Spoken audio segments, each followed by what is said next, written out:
Welcome to California Edition. My name is Brad Pomerantz. Our guest today, Tony Atkins. She's the majority leader of the California State Assembly. We thank you so much for joining us. You represent beautiful San Diego, which, like many cities in our state, have been coming back from recession, but there's a lot of fear surrounding the sequester, the federal sequester, because San Diego is so reliant on the defense industry.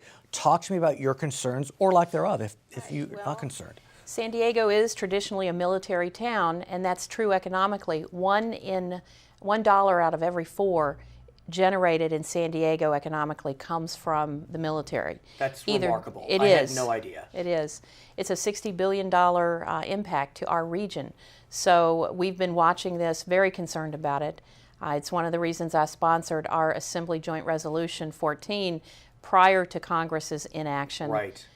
Pleading with them to understand the economic impact not only to San Diego, but to California. So what can be done here in Sacramento to try to get the feds to move off the dime? Because, look, I mean, as a metaphor, as an anecdote, I flew up to Sacramento today. The TSA lines were out the door. Right. My colleagues flew from Ontario. I don't think it's a coincidence. You know, I think we have to count on our legislative counterparts at the federal level. I know that the Congress members of my region understand the significant impact to us economically in San Diego. Democrats and Republicans? Yes. Now, getting them to work together to understand for California's benefit, they need to work this out. They need to come to some different conclusion. It's not just going to impact the military. It's going to impact education. It's going to impact health and human services, affordable housing issues. What's so interesting about the impacts is they're supposed to be even throughout the life of the sequester. But because of when the sequester kicked in calendar year 2013, the impacts are especially great this calendar year.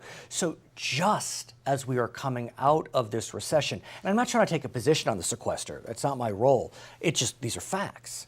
Well, we are very concerned about it in California. It's going to have a huge impact on our state.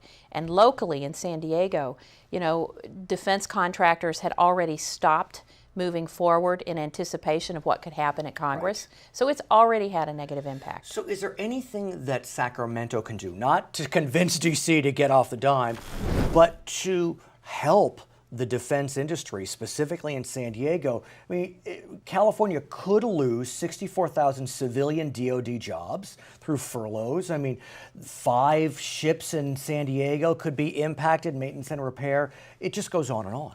Well, you know, what we need to do in Sacramento is continue to look at our fiscal house. I mean, we are in good shape thanks to the voters of California and the passage of Proposition 30. It allows us for the first time, we over the last 2 years have closed a $20 billion deficit. We feel pretty good about that. By 2016, we'll have a $2 billion reserve. Truly? Truly. And what this means, though, is that we have to be very cautious in what we do moving forward. In almost every category, we have to be thoughtful. We can't spend money we don't have. But in addition to the defense side, we do get a significant amount of funding from Washington, D.C. Right. And so could that impact the projections of the California state budget? And it will. I mean, that is the reason that the governor gave us a proposal with the approach of caution.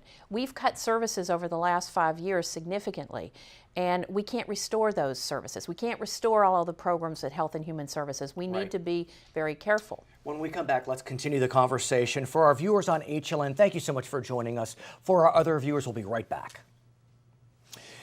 So in addition to the sequester side, you are also looking to protect your military families, your veterans. Right. You happen to be a scion of military families, your father, your sister, your aunt, your uncle, whatever it may be. The whole family. So let's talk about some of the bills that you have sponsored and passed and look to sponsor and passed. We can start with, for example, well, you pick one. Well, last year I was able to get signed AB 342. What that bill did was say that there needs to be a major point of contact in the governor's office on issues that come before us that affect our military, active duty as well as veterans. For example, we went through a BRAC process where mean? BRAC is a base realignment act where they close bases. We lost a base in San Diego a number of years ago, the one where my father trained for World War II. We had one on the list, Navy Broadway Complex. At the time, I was the acting mayor. We didn't really have anyone in the governor's office to talk to about that.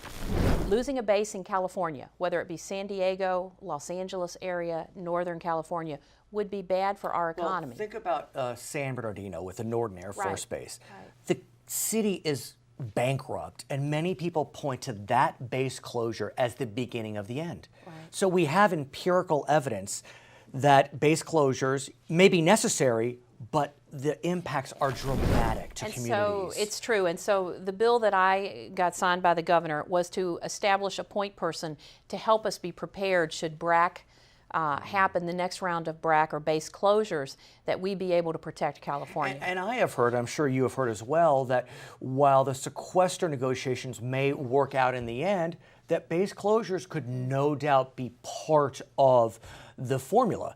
You know, the Iraq war is finished, the Afghanistan war is all but finished. I mean, do we need all these bases? Well, the downsizing of the military is happening, and we feel that and see that in San Diego. But I would say that California is on the Pacific Rim. And so we have traditionally benefited from other base closures. It doesn't mean that ours aren't on the list. So we still need to be vigilant, and that was the purpose of AB 342. And we think about the saber rattling out of North Korea. I mean, it's not Europe anymore, it's Asia. I mean, everywhere needs protection, obviously. So we have benefited, but we want to make sure that our state continues to not lose. We also know that we want to honor our active service members. We want to, and you know, give them every preference possible within within the scheme of fairness. And so you're looking at a bill that would give some preferences as it relates to taxing. You know, that may not be the best choice of words, but help me out. Well, most nonprofit thrift stores, what this bill is, AB 163, is a tax break for military thrift stores. The money goes back to military families. And it's no different than Goodwill, other thrift stores that get a tax benefit. So it's a simple concept. And it's in place now. We want to remove the sunset so it can continue to be there to support me. It's a simple bill. At the same time, and again, like we've said, we want to support our military service members. At the same time, you know, do we want to start pulling back sales tax revenues? Yes, Prop 30 passed, but you know, you pull it back here, you pull it back there. Well, the good news about this particular piece of legislation, it's already in place. It's due to sunset. I understand. So we're not changing a formula. We're saying let's keep the status quo, and the money will go to support military families. So often we think about military families in the abstract, especially if we don't know them. You're one of the few members that probably knows them. And I want to get a sense from you in our final moments about them. Why is it, aside from your lineage, that you have been such a strong advocate for these military families, these veterans? Tell me about them. Well, you know, from a military family, my father was in World War II. I came to California because my sister was in the Navy and stationed in San Diego. You know, the sacrifice these young people make to our country, we need to realize they are in harm's way. They're in harm's way. The least we can do is make sure that when they come home, they're able to transition.